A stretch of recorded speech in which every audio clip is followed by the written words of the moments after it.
بسم اللہ الرحمن الرحیم۔ السلام علیکم پیارے بچوں، آج ہم سبق شاہ ہمدان رحمۃ اللہ علیہ کے سوالات کریں گے۔ اس کا پہلا سوال ہے، شاہ ہمدان کا اصلی نام کیا تھا؟ یعنی شاہ ہمدان رحمۃ اللہ علیہ اصلی نام کیا اوس؟ جواب ہے، شاہ ہمدان رحمۃ اللہ علیہ کا اصلی نام سید علی تھا۔ یعنی شاہ ہمدان رحمۃ اللہ علیہ اصلی نام اوس سید علی۔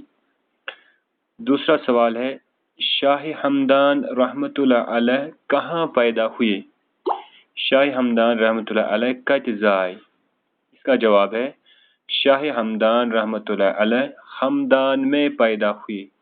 شاہ ہمدان رحمۃ اللہ علیہ زائے ہمدانس منز۔ اسی کا تیسرا سوال ہے، شاہ ہمدان رحمۃ اللہ علیہ کس حکمران کے وقت کشمیر آئے؟ یعنی شاہ ہمدان رحمۃ اللہ علیہ کمس حکمران سندس دور حکومت مز آئے کشمیر؟ اس کا جواب ہے، شاہ ہمدان رحمۃ اللہ علیہ پہلی بار سلطان شہاب الدین کے دور حکومت میں کشمیر آئے۔ یعنی شاہ ہمدان رحمۃ اللہ علیہ آئے گۄڈنِک پھر سلطان شہاب الدین یُس شاہ میر ڈائناسٹی ہند حکمران اوس تہندسے دور حکومت مز آئے گۄڈنِک پھر کشمیر۔ نمبر 1